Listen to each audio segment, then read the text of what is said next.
Ah, ça y est les gars, ça y est, enfin, Transformers One va sortir, ça y est, j'attends ce film depuis tellement longtemps, vous imaginez même pas. Bon, j'avoue, ça fait depuis 1 an et demi, hein, quand même, faut pas déconner non plus, mais bon, ça fait un moment que je l'attends. Et ce film sera sûrement bien au point qu'il y a des gens qui voudront être déçus de ce film. Après, quelque part, je comprendrai tout à fait, mais bon, une chose est sûre, il y aura pas pire que Transformers One, surtout comme on va le voir dans cette vidéo. Bonsoir, bonjour, c'est Satire, et au monde, c'est Satire. Ça s'appelle du cash. Aïe, aïe, aïe, aïe, aïe. Ah, il y a un problème là. Je comprends pas. Oui, c'est vrai, j'en rajoute comme quoi, ouais, je suis pas content parce que je voulais ci, ça, machin, nanana. Pourquoi tu es con? Je te pose la question. Et donc bonsoir et bonjour tout le monde, c'est Red Satire et aujourd'hui on se retrouve pour une très grosse vidéo parce que là, ouais, le monde ou rien. Non, attendez, je me trompe de texte. Dans un peu plus de 1 mois, Transformers One va arriver dans nos salles de cinéma. Et ça vous voyez, c'est une plutôt bonne nouvelle. Le meilleur film Transformers, sûrement, va enfin être annoncé au cinéma.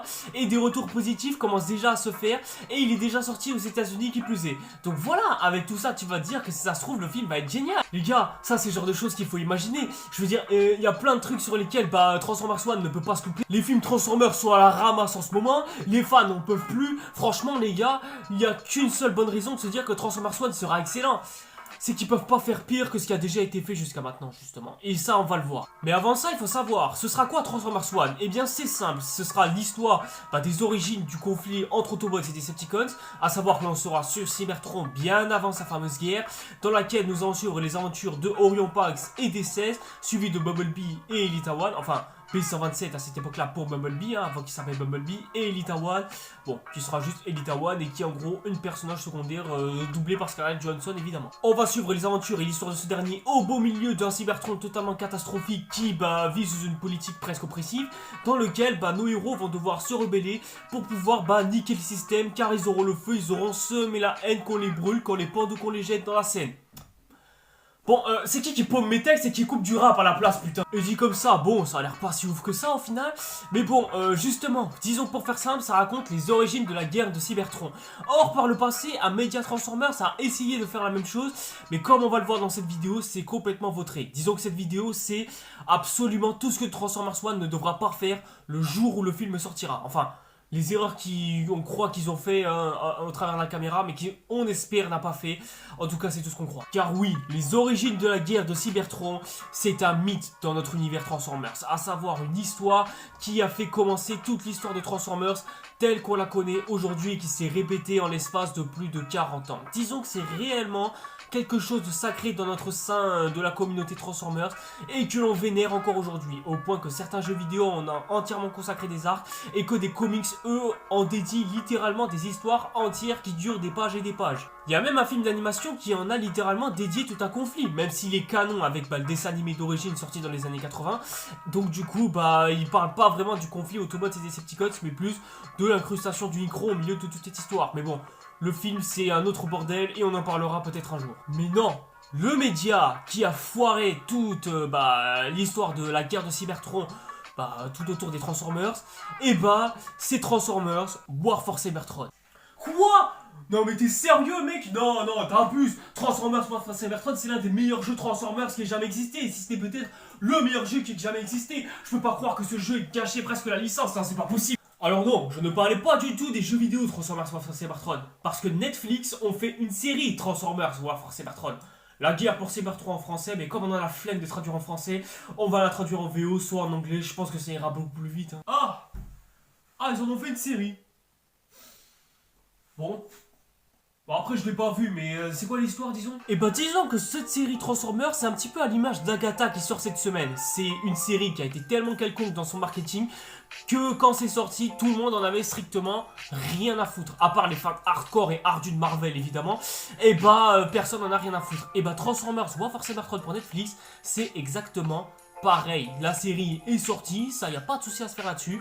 Mais au final, tout le monde en avait eu rien à foutre, à part nous, les grands fans de l'univers Transformers. Alors que putain, on parle de Netflix, je signale, et j'y viens. Disons que cette série avait pour but de nous raconter l'histoire des Transformers autour de Cybertron pendant leur guerre. Bon, il n'y a rien de plus simple, c'est quelque chose qu'on a déjà vu à des centaines de reprises. Mais bon, repris par Netflix, ça peut avoir du bon.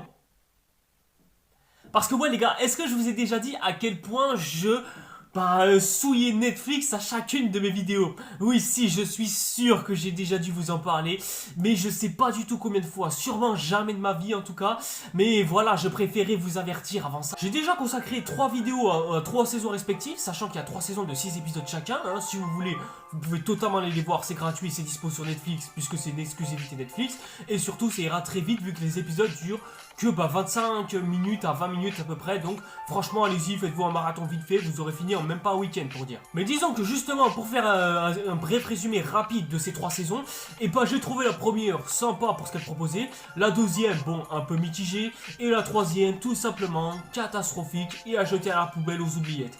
Mais du coup est-ce que mon avis a-t-il changé? Et la bonne nouvelle c'est que oui, la mauvaise nouvelle c'est que dans son constat, War Force Cybertron version Netflix est une catastrophe. Non mais je vous assure, hein, aucune des 3 saisons a eu un retour positif. Parce que sachant que depuis que j'ai fait mes après-séries sur chacune des saisons, faut savoir une chose, à cette époque-là, bon j'avais pas de recul nécessaire, j'avais pas des goûts suffisamment dégustatifs et suffisamment développés pour pouvoir argumenter mes propos. J'avais pas du tout cette même façon de regarder des séries à cette époque-là, j'avais une perception complètement différente de ce que je regardais. Du coup ce qui fait que j'avais pas du tout la même appréciation pour cette série que ce que je l'ai là aujourd'hui. Du coup c'est tout à fait normal que mon avis change, puisque j'ai réussi à développer mon esprit critique, j'ai regardé plein de choses autour de moi pour savoir si c'était bon ou pas. Bref, voilà, j'ai évolué en termes de maturité. Donc du coup, les 3 saisons sont mauvais. Alors bien sûr, je vous rassure, c'est pas pire que Transformers 5. En même temps, comment est-ce que c'est possible de pouvoir faire pire que ce truc-là? Contrairement à Robots in Disguise qui fait suite à Transformers Prime, lui au moins, il propose une histoire un minimum différent et comme on n'en avait jamais vu sur écran. Bon, petit ou grand bien sûr. Contrairement à Cyberverse, on laisse place à plus de personnages et on laisse du temps pour pouvoir placer les intrigues, ça c'est un bon point. Mais on va voir petit à petit, surtout saison par saison, épisode après épisode, comment est-ce que c'est possible qu'une série comme celle-ci soit mauvaise. Pas catastrophique bien sûr, en termes de catastrophicité, on a eu pire, vous inquiétez pas. Mais voilà, façon de dire que c'est mauvais, voilà tout simplement, et on va le voir au fil de la vidéo. Mais en attendant là je dois chier parce que là à force de la consommer j'ai envie de la chier par les toilettes. Là allez hop j'y vais. Parlons avant tout du premier point qui pose problème, à savoir l'animation. Et je vais pas vous mentir, l'animation de cette série est plutôt sympa. Ouais non je vous jure c'est plutôt sympa. Il y a des cicatrices, c'est plutôt détaillé sur les chara-design des Transformers notamment. T'as des environnements qui nous racontent presque une histoire de guerre. Et ça se voit, hein, tu sens à travers des environnements détruits. Bref, c'est plutôt sympa. Mais où est le problème, me direz-vous? C'est simple. C'est que t'es sympa. Vous voyez pas où je veux en venir? Moi non plus, c'est parfait. En fait, le gros problème, c'est que ça manque de couleurs. Tout simplement. Je veux dire, c'est une série d'animation. Dans une série d'animation...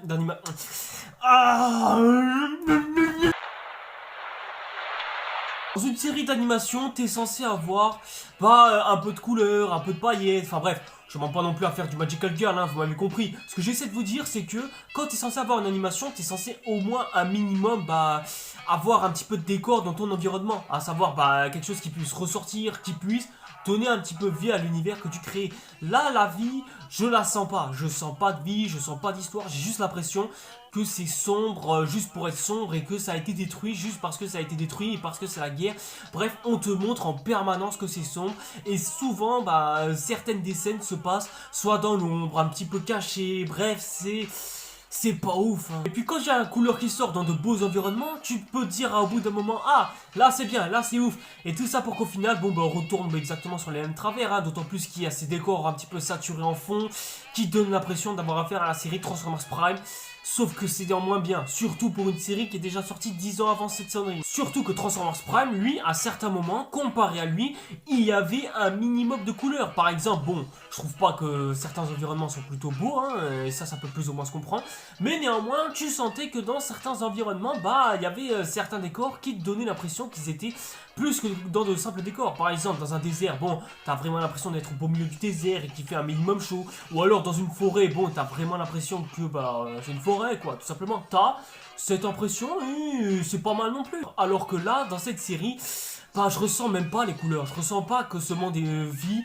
sachant qu'il y a des êtres vivants dedans. Et je sais parfaitement ce que vous allez me dire. Bah désolé mec, mais ton argument il marche pas trop, hein. Je veux dire, c'est une série qui se passe dans la guerre, et la guerre, forcément c'est sale, c'est moche et c'est dégueulasse. Tu t'attendais à quoi en plus? Alors, je suis désolé de vous dire ça, mais ça c'est clairement pas une excuse valable. C'est pas parce que t'es une série qui se passe en pleine guerre que ça veut dire que tu dois pas avoir de belles scènes. Le meilleur exemple que je peux vous citer comme ça, c'est Le Tombeau des Lucioles. C'est un film qui se passe en pleine Seconde Guerre mondiale, et ça n'empêche pas le film d'être beau visuellement. Je veux dire, rien qu'une seule de ces images, ça te fait presque vomir les yeux tellement c'est beau. Oui, bien sûr, un animé japonais Ghibli, forcément c'est incomparable avec ce genre de série, mais même du côté Transformers, on a eu quelque chose de beau visuellement parlant. Je pense notamment au jeu War et Fall of Cybertron. Regardez-moi comment ces jeux vidéo sont beaux et magnifiques. Ce sont des jeux vidéo faits en 3D qui ont été développés dans le début des années 2010. Donc commencez pas à venir me dire que forcément c'est la guerre, donc forcément ça doit être moche. Non les gars, c'est pas une excuse valable. Surtout que War for Cybertron et Fall of Cybertron en jeu vidéo sur PS3 et PS4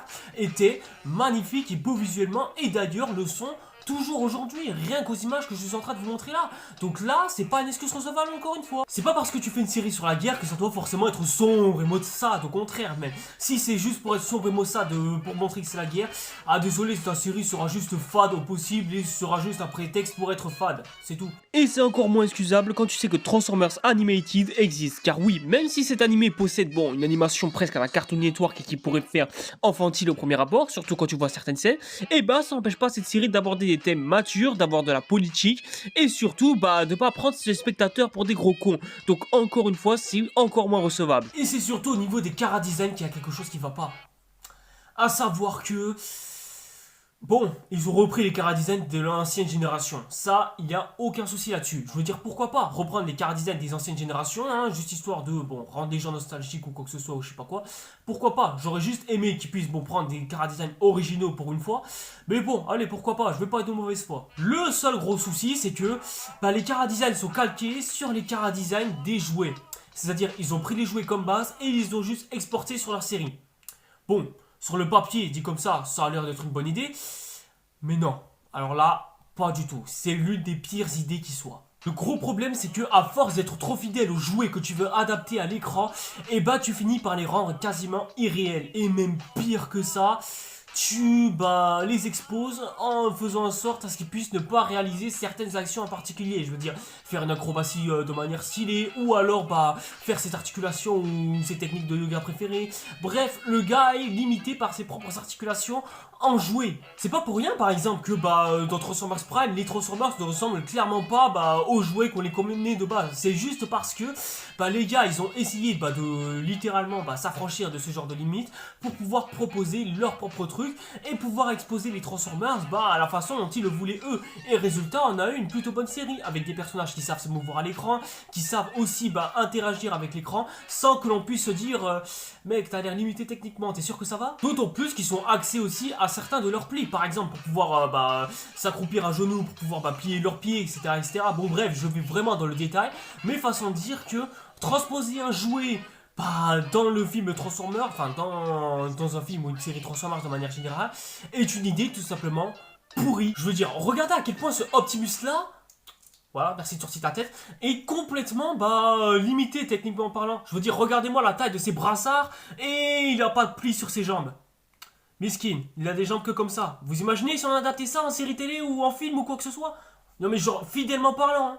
Surtout en plus, bon, il a une transformation plutôt facile et encore, je suis gentil. Mais voilà, globalement, y a pas... Ouais, il se transforme facilement et simplement, hein. Merci, bonne journée, au revoir. Hein. Bon, bien sûr, je chipote, parce qu'en termes d'animation, que ce soit dans Transformers ou dans d'autres médias, on a le pire, hein, ne vous inquiétez pas pour ça. Mais bon, est-ce que cela voudra dire que ce sera mieux? Pas sûr, hein, ça je préfère vous le garantir de plus. Mais bon, après bien sûr, c'est pas forcément le plus important. Vous savez que le plus important, comme je le dis à chaque fois, c'est forcément le scénario. Si l'histoire est bonne, ça fera au moins de cette série une bonne série au moins. Et ça sera bien. Et justement, voici le speech de ce film et on va justement pouvoir s'arrêter à chaque défaut, à chaque fois que l'on en croisera un. L'histoire de Transformers War for Cybertron version Netflix raconte l'histoire de Bumblebee et Wheeljack qui vont aller chercher de l'énergie sous demande de Wheeljack et Bumblebee qui ont les chasseurs de primes au beau milieu de la guerre entre Autobots et Decepticons. Stop! Voilà, c'est bon. Hop, premier défaut. Ah ouais les gars, je vous assure, ça a été rapide, direct, on n'a même pas terminé la première ligne du script. Déjà, comme nous l'indique la série, on est au beau milieu de la guerre entre Autobots et Decepticons. Là déjà, c'est un gros problème. Parce que là, vu que t'es embarqué au beau milieu d'une histoire qui a déjà commencé il y a quelques temps, et bah là, t'es retrouvé complètement paumé. Parce que tu sais pas du tout où est-ce que tu dois te situer. Tu sais pas du tout c'est quoi le repère de l'histoire. Tu sais pas du tout qu'est-ce qui se passe. Bref, tu es nargué, tout simplement. Surtout quand dans l'histoire, bah tu as Ultra Magnus qui t'apprend que Optimus est devenu un Prime entre temps, qu'il était ami avec Megatron, etc., mais que Megatron a décidé de nous trahir parce que le gars, il était emprisonné dans des mines et traité comme un esclave et tout ça. Bref, t'as des éléments qui sont cités comme ça dans l'histoire, sans que tu saches exactement pourquoi est-ce qu'ils sont cités là. Les scénaristes, ils comptent juste par ton intelligence pour comprendre exactement qu'est-ce qui se passe. Sauf que les gars, je suis désolé de vous dire ça, mais c'est pas du tout comme ça qu'on raconte une histoire, au contraire même. Vous êtes en train de nous parler d'éléments que les spectateurs eux-mêmes ne connaissent pas. Les gens qui ont lu les comics savent de quoi on parle, savent de quoi est-ce que la série parle, ça y a pas de souci. Mais les spectateurs qui ne connaissent rien de Transformers, à part les films de Michael Bay, qu'est-ce que vous voulez qu'ils sachent de plus? J'irai même plus loin, qu'est-ce que vous voulez qu'ils se disent de plus? Genre vous imaginez en train de les regarder? Ouah, mais c'est quoi ça? Attends, quoi? Transformers, ça a une société ou quoi que ce soit? Genre ils se traînaient ou quoi? Mais attends, ce qui est dominé, c'est les Autobots ou les Decepticons? Mais qu'est-ce que c'est que ces conneries, putain? Alors attends, Alpha Trion, mais c'est quoi ça? C'est le début de la fin, c'est-à-dire il y a un Oméga Trion à la fin? Qu'est-ce que c'est que ces conneries là? Je comprends pas. Alors attends, Optimus a des relations amoureuses avec cette espèce de robot moche. On est d'accord là quand même que les robots ça peut pas s'accoupler, ça peut pas se... surtout que ça va pas des parties intimes, hein. Pas vrai Megatron, parce que là... Ouais non, je vois que ce truc là qui se tient... ouais non, c'est pas un pénis, hein, rassure-moi. Oh les gars, rassurez-moi, est-ce que entre ces jambes là vous voyez une... Mais mec Bon par contre, Ultra Magnus sous capuche, les gars, je sais que vous voulez préserver le mystère en mode mon dieu, qui est cet homme sous sa capuche? Qui cela pourrait-il bien... Mais non mais je veux dire, les gars, des épaules comme ça, il y a que Ultra Magnus qui les a. Au bout d'un moment c'est bon, c'est qui? Arrêtez de faire durer le suspense jusqu'à la fin du premier épisode. On sait très bien c'était qui et d'ailleurs, pourquoi faire? À quoi ça sert? Et j'irai même plus loin en disant, pourquoi est-ce que ce gars vient en capuche sérieusement? Il peut pas venir juste en véhicule comme ça, juste pour pouvoir voilà, y aller plus vite. Parce que bon, je pense qu'en marchant, j'ai calculé, tu vas en mettre du temps hein, pour aller jusque là, hein, crois-moi. La seule raison pour laquelle on a fait ça, c'est pour être trop dark. Vous allez voir, ça va être vraiment très long de dire que c'est dark cette série. Ouais, t'as un truc dark comme ça, tu vas voir. Bon, dit comme ça a l'air d'être une série classique, tout à fait normal. Guerre entre Autobots et Decepticons, bon, c'est le genre de truc qu'on a déjà vu 50 000 fois. Mais bon, voir retranscrit comme ça à l'écran, ça donne pas quelque chose de très réellement satisfaisant. En termes de points scénaristiques, y a pas grand chose à dire. C'est juste les deux corps qui se font piou-piou. Voilà, sans gros développement derrière. Il y a juste une histoire de Ratchet qui, lui, soigne autant Autobots comme Decepticons. Ça, tu vois, c'est un bon point. Mais par contre, le fait qu'il veuille se joindre aux Autobots comme ça, sans raison, c'est non. Voilà, ça sort de nulle part, hein, c'est justifié sans aucun sens, bref. Et ensuite, il y a cette histoire d'élu de prophétie. Tu sais pas du tout d'où ça sort, t'as genre Ultra Magnus qui se fait tuer et qui d'un coup lègue sa prophétie à Bumblebee comme ça parce que, je sais pas, Optimus me paraissait plus légitime, ou même Elita One, ou peut-être même un Autobot random, pourquoi pas? C'est sûrement pour être... Et t'as le Hospar qui vient s'incruster dans les discussions. Bon, à ce stade-là, pourquoi pas, ça je dis pas. Mais voici la motivation des deux camps. Megatron veut reformater les deux camps pour que les Autobots puissent être alliés aux Decepticons. Très bien, sur ça y a pas de souci. Mais Optimus veut le Allspark. On sait pas. La série ne nous le dit pas. Enfin si, il nous le dit, mais que à partir du dernier épisode. Vraiment, genre c'est-à-dire on nous dit les motivations d'Optimus pour envoyer le Allspark dans l'espace. Pour, encore une fois, énième problème de cette série, il sait pas du tout les enjeux qu'il veut mettre. On ne sait même pas pourquoi est-ce qu'il devrait y avoir des enjeux. Je veux dire, c'est la guerre de Cybertron, putain. Normalement, t'es censé avoir les plus gros enjeux de l'histoire. Mais là, comme t'as pas pris le temps de te développer vis-à-vis des personnages, et surtout que t'as pas créé d'attache pour les Transformers à Cybertron, et la raison pour laquelle Cybertron doit être sauvé, et la quête du Allspark paraît osef. Du coup, tu t'en fous presque. Mais au final, c'est bon. Les Autobots, ils arrivent enfin à trouver le Allspark et l'envoient enfin dans l'espace. Sérieux, c'est bon, c'est fini. Et à la fin,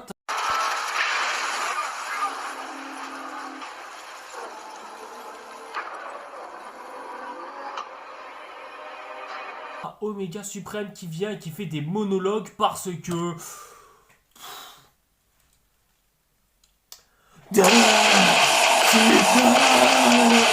Mais bon, vu que ce soit pas trop dark, il faut aussi bien que ce soit gnangnan. Après tout, les au revoir entre Elita et Optimus doivent se faire. Et d'ailleurs, je vous ai parlé des motivations d'Optimus pour envoyer le Allspark dans l'espace.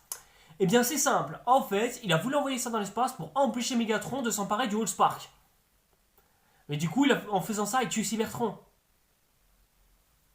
Tu con. Alors, je vous rassure, mais ce speech-là, bah, il a justement déjà été fait dans les films Transformers de Michael Bay.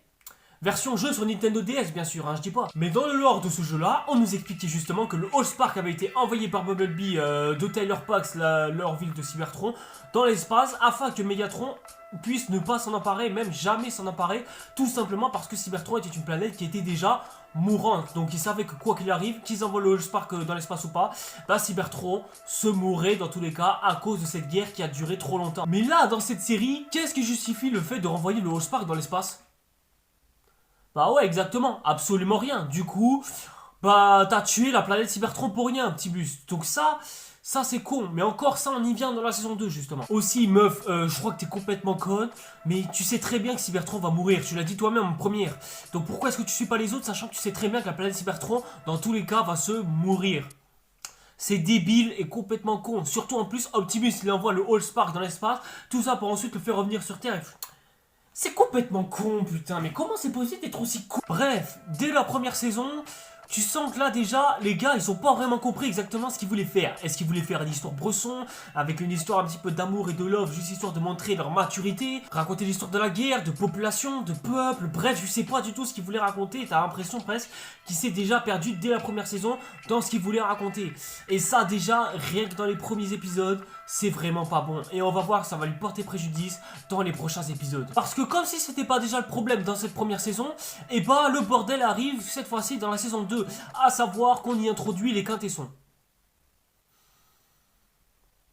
Ok, d'accord. Là les gars, je crois qu'il faut que l'on me donne une explication suffisamment logique. Pour faire simple, les quintessons, ce sont des créatures qui ont créé les Transformers. Voilà, il n'y a rien de plus simple, rien de plus efficace. Voilà, et ils en veulent à leurs créatures qu'ils ont créées d'avoir été intelligents et de s'être rebellés contre eux. Bon, ok, je ne comprends rien. Même moi qui suis fan de Transformers et qui ai des connaissances sur cet univers, je ne comprends pas ce que c'est que ces conneries. Et les quintessons dans cette histoire, je suis désolé de vous le dire, mais ne servent strictement à rien. Les quintessons, je sais pas du tout ce qu'ils viennent foutre là, surtout si c'est pour ajouter d'autres personnages supplémentaires en plus de ça. Non, il y avait clairement besoin de s'en passer, là il n'y avait pas débat. Ils sont sûrement là parce qu'ils doivent être dark. Eh ouais mon gars, il n'y a que la darkisité qui est censée être là, ouais. D'un côté t'as Megatron et compagnie qui veulent suivre leurs amis préférés au fin fond de l'espace grâce à leur vaisseau qu'ils appellent le Nemesis, parce que, le gars il saute se venger d'Optimus alors qu'il peut très bien rester sur la planète Cybertron et attendre qu'il revienne. Je sais pas, il y a un minimum de logique, et aussi au passage il y a une tête d'Ultra Magnus.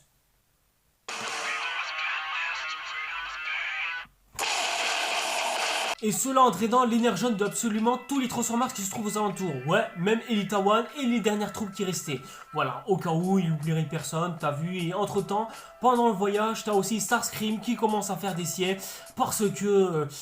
ouais, c'est vrai que j'ai pas parlé de ça, il faut qu'on parle des personnages. Les personnages dans cette série... Les personnages de cette série...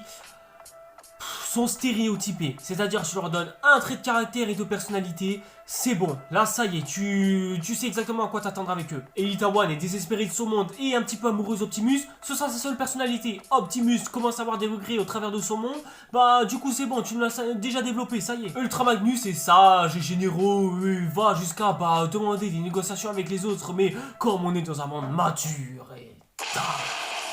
qu'est-ce que ça bat les couilles. Et donc du coup par définition, à part avoir un trait de caractère, ils n'ont aucune personnalité. C'est pour ça que Bumblebee, il dit il n'a rien à voir avec ce conflit, et le lendemain il dit c'est bon, vu que je suis l'élu de la prophétie, j'ai tout à voir avec votre histoire, du coup je me joins aux Autobots, ça y est. Bon ensuite je vais pas développer plus que ça, l'épisode 4 et 5, enfin 3 et 4 c'est juste les Autobots qui arrivent sur un vaisseau abandonné et qui doivent faire des recherches pour pouvoir le faire déplacer et voyager tranquillement. Tout ça pour qu'au final en plus de ça on ait Optimus et Megatron qui font du shipping pour pouvoir s'en sortir ensemble. Enfin... bref, je comprends pas ce qu'on me raconte là, je comprends pas où est-ce qu'on va, je comprends pas. Et l'épisode 5, il est à la fois bon et à la fois mauvais. Dans le sens où à la fois mauvais parce que D'où est-ce que sort ce putain de Galvatron, hein, surtout avec les mêmes images que bah la version de 1986, hein. Voilà, je comprends pas, hein, à quoi servait ce clin d'œil, est-ce que c'est pour faire la référence, je sais pas. Et qui nous raconte des histoires du futur et surtout avec un disque d'or. Ouais, c'est... Je comprends pas, là. Qu'est-ce que c'est que ces conneries? Qu'est-ce que c'est cette histoire? Expliquez-moi. Mais par contre, du côté d'Optimus, c'est complètement différent, puisqu'il se permet de parler déjà avec le pire chara-design, tout Transformer confondu, hein. Venez pas me contredire, là, c'est vraiment moche. Une tête d'avion sur une créature à quatre pattes avec des ailes qui ressortent, c'est... Je comprends même pas ce qu'ils ont essayé de faire avec ce truc là, c'est quoi ça? Et la discussion qu'il entreprend avec Optimus, ça permet de développer le personnage, on en apprend beaucoup plus, on apprend que c'est un Transformer avec beaucoup de regrets, d'avoir laissé sa planète, d'avoir fait abandonner le Allspark dans une autre planète, bref tu sens que c'est un gars qui...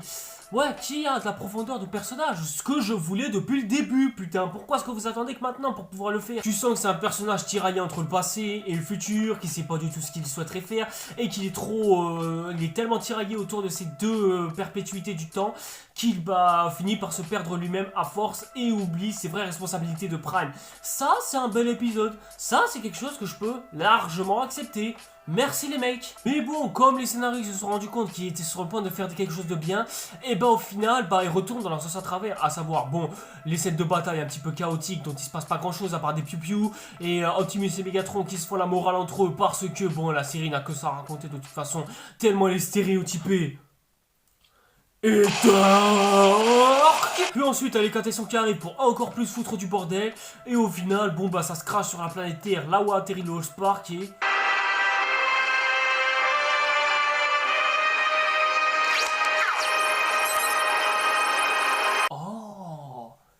Les Dinobots sont sur Terre. Attends, là, si ça se trouve, ça va être bien la dernière saison. Hein, là, vous allez nous pondre quelque chose au moins. Au final, les Maximals se maximalisent parce que oui, c'était pas les Dinobots, mais les Maximals, à savoir les descendants lointains des Autobots. Du côté des Decepticons, eux, ils tombent sur un Tyrannosaurus Rex, quoi, qui s'avère en fait être le Mégatron du futur. Enfin... le descendant de Megatron qui vient du futur, car oui, en fait, ces Transformers-là viennent du futur et souhaitent sauver le passé pour pouvoir réparer les erreurs du futur, du passé, du... Déjà que cette série était le bordel, mais si vous rajoutez des histoires dans le temps pour être dark, ça ne marche pas. Et t'as aussi cette histoire de disque d'or. C'est quoi ça, ce disque d'or là, putain, expliquez-moi. Au final, on apprend que les deux factions sont en guerre. Au final, tout le monde finit par se battre entre eux. Au final, tout le monde finit par se retrouver dans cette forêt où est enfermé le Allspark. Au final, tout le monde finit par se battre chacun de leur côté. Tout ça pour que Soundwave meure. Et ça, je vous conseille amplement de les noter sur vos propres post-it. Au final, Starscream trouve le gold de disque et commence à le lire et est choqué par le meilleur rap de toute l'histoire du rap français.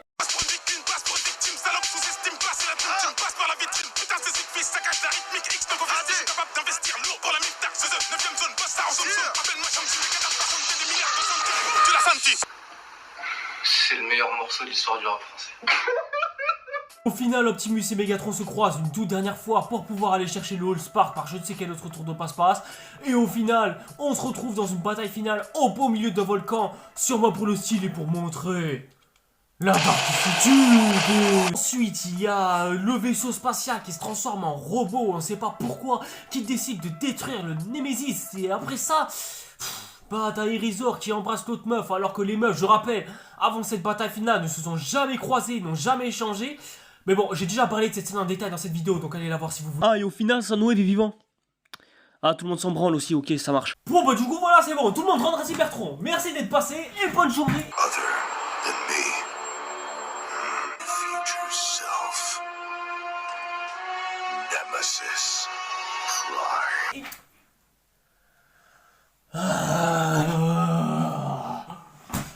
Allez, finissons-en. Finalement, Galvatron finit par libérer Megatron parce qu'il est sorti de nulle part, sûrement du futur, enfin... on sait même pas comment est-ce qu'il voyage dans le passé ou dans le futur, putain... Ah, et j'ai oublié un détail, Elita One est morte. Parce qu'elle a décidé de créer un énorme attentat chez Shockwave pour pouvoir, tuer les Decepticons qui restent, quoi. Et au final, elle en est morte, hein, tout simplement. Mais enfin, Optimus finit par affronter Nemesis aux côtés de Megatron avec Galvatron, puisque Megatron et Optimus ont enfin décidé de se rallier, parce que bon, ils se sont rendus compte qu'il restait pas beaucoup de temps à la fin du dernier épisode, et que si ça se trouve, ils allaient jamais faire de fin, donc du coup, autant en profiter. Il y a des monologues dark, Faut pas oublier ça. Bumblebee détient donc le pouvoir de l'élu de la prophétie, alors que le gars, bon, je sais pas du tout ce qu'il a fait tout au long de cette histoire, mais bon. Ah, tu me casses les couilles, toi, vas-y, c'est bon. Au final, ça y est, les méchants sont vaincus, tout est bien qui finit bien, mais dans l'ombre, Unicron apparaît et annonce une suite à cette merde. Suite qui n'arrivera jamais, puisque de toute façon, tout le monde en avait rien à foutre de la série, mais bref, ça c'est notre histoire. Bon. Vous auriez remarqué beaucoup de problèmes, effectivement. Au point que je ne saurais même pas dire par où est-ce que je vais devoir commencer. Le premier point sur lequel j'aimerais pouvoir m'attarder avant tout ça, ce serait... ouais, son histoire, tout simplement. On est tout simplement embarqué malgré nous dans cette histoire. Alors que, je sais pas, ça paraît pas suffisamment difficile de devoir faire un texte qui explique toute l'histoire. Je veux dire, que vous nous racontiez l'histoire au plein milieu de la guerre. Pourquoi pas? Mais bon, si c'est pour ne pas nous foutre un texte comme ça, bah franchement, ça sert strictement à rien. Du coup, ça donne l'impression que tu sais pas du tout dans quelle histoire tu es, en fait. Tu sais même pas quelle histoire tu dois suivre. Bref, si t'es fan de Transformers, youpi, t'auras certaines rêves. Mais si tu connais pas l'univers de Transformers du tout, et bah, t'attends pas à connaître quoi que ce soit. Puisque même Netflix, eux, ils veulent pas t'aider. Ils en ont rien à foutre, même. Et encore, même l'histoire n'essaie même pas de se développer. Parce qu'à force de vouloir être dark, juste histoire de montrer à quel point le passé de Megatron est sombre et qu'il se passe des trucs matures, etc. Franchement, les gars, ça nique totalement l'immersion du spectateur à l'intérieur de cet univers qui semble plus trop intéressant maintenant qu'on le connaît. Deuxième gros problème, et non pas des moindres, on veut trop élargir l'univers. On prend trop des éléments connus de l'univers Transformers pour pouvoir l'incorporer là-dedans. Que ce soit, bon bien sûr, l'histoire du All-Spark, Omega Suprême qui sort de nulle part, mais genre littéralement de absolument nulle part. Les quintessons qui viennent s'incruster au beau milieu de cette guerre, sachant que c'est déjà le bordel. Avec les Maximos et les Predacons qui voyagent dans le temps, sans compter cette histoire autour d'Unicron et de cette espèce de disque d'or composé par Maître Gims. Tout ça, rien que dans la tête du téléspectateur, ça fait carburer le cerveau. Et rien que de vous parler de tout ça, ça me fait mal à la tête. Je veux dire, même moi qui ai des connaissances sur l'univers de Transformers, je n'ai pas du tout compris où est-ce que les gars ils voulaient en venir. Je sais même pas ce qu'ils ont voulu raconter. Quoi, c'est quoi l'histoire en fait au final? C'est juste Unicron qui veut s'en prendre à tout le monde, les Maximos et les Predacons qui réparent les erreurs des Autobots, alors qu'en plus ils sont déjà en guerre à la base. Oh! Et le dernier point, et non pas des moindres, ce qui fait que la série n'aurait jamais pu marcher, le fait que la série tourne sur 6 épisodes par saison. Sachant qu'il y en a 3, t'as au total 18 épisodes à devoir te refiler à chaque fois. 18 épisodes, c'est très court pour une série de ce genre, surtout lorsqu'elle a autant à raconter. Pour vous donner un titre de comparaison, dites-vous que les meilleures séries Transformers telles que la G1, Prime et même Earthspark se composent aux alentours des 26 épisodes et quelques, tout au plus. Et encore, pour certaines séries, ça peut monter jusqu'à 50 épisodes tout au plus. Or, pour un arc qui raconte la guerre de Cybertron, 18 épisodes, c'est très peu. Mais genre vraiment très peu. Quand je te dis que tu peux pas raconter grand chose avec 18 épisodes, vraiment pas. Surtout quand elles ont un format de plus de 25 minutes. Je vous laisse calculer dans votre tête exactement combien est-ce que ça fait une minute pour pouvoir raconter une histoire correctement. Et donc, pour toutes ces raisons, War for Cybertron a foiré. Les gars, ils ont voulu raconter une histoire autour de la guerre de Cybertron et compagnie, et les gars se sont tout simplement vautrés comme des grosses nouilles sa mère qu'on finit par déguster au final. Donc du coup, à toutes celles et ceux qui vont penser que Transformers One sera sûrement de la grosse merde lorsque ça sortira, et bah dites-vous qu'on aurait pu avoir ce genre de série à la place qui a fait tout ce qu'il fallait pas faire avec cette histoire. Mais du coup, on peut déjà savoir exactement qu'est-ce que Transformers One a fait de mieux que War for Cybertron, déjà. Et ça, ce sera déjà un bon point. Bon, déjà, niveau animation, c'est chatoyant, c'est magnifique, c'est coloré, c'est beau, c'est environnemental. Bref, tu sens que Cybertron, là, est 10 fois plus vivant que tout ce que l'on a vu, tous médias Transformers confondus, tellement c'est de la beauté visuelle. Niveau chara design, bon, c'est vrai que certains pensent que c'est du skin Fortnite, hein, et quelque part, je peux tout à fait les comprendre. Mais faut pas oublier aussi que les chara design finiront par évoluer au fil du film, comme nous l'a montré ce trailer. D'ailleurs, je trouve que les transformations sont plutôt stylées. Là, t'as pas l'impression d'avoir affaire à des jouets adaptés en série. Là, c'est totalement l'inverse. Même si les transformations, je les trouve plutôt discutables. Genre Bumblebee qui se transforme en souris. Non mais les souris d'ordinateur, hein, voilà. Ensuite, niveau scénario, il y a difficilement des chances de souper. Je veux dire, on nous parle de l'histoire de Optimus et compagnie qui, enfin, Orion Pax à cette époque-là, qui vont devoir faire une quête et s'affranchir des limites que leur impose la société. pour pouvoir aller voir ailleurs ce qui se passe dans le monde extérieur. Et ça, tu vois, ça promet des très bons speeches. Ça ressemble plus à des speeches que l'on a vu par exemple dans un The Last of Us par exemple, mais tu sens que l'histoire a l'air sympa. De plus, comparé à Transformers War for Cybertron qui avait 4000 personnages à développer pour pouvoir avancer dans l'intrigue, et là on est juste limité à 4 personnages. Et ça déjà, c'est plus allégeant, c'est plus rafraîchissant et ça permettra de se mêler qu'à une seule et unique intrigue, même s'il y aura 2-3 autres personnages secondaires à côté, ça y a pas de problème derrière. Et aussi, il y aura aussi un côté dark et sombre, ça y a pas de souci, mais d'après certaines critiques rapportées, il y a un équilibrage entre le côté sombre et le côté humoristique. Parce que oui, il y aura de l'humour léger, mais pas comme dans les Disney où ça voudra rigoler H24 et ne pas prendre ses héros au sérieux. Non, non, oubliez ça tout de suite.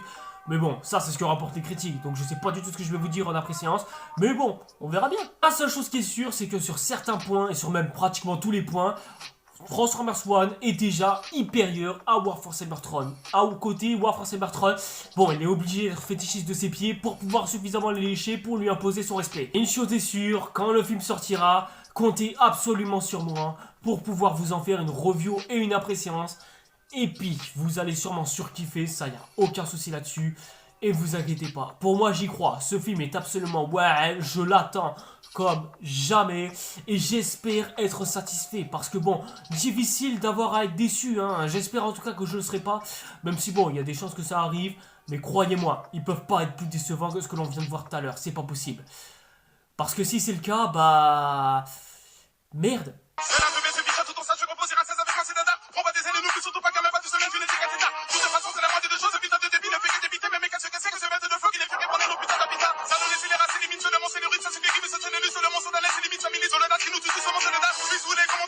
Si je suis là, comment te pas devant?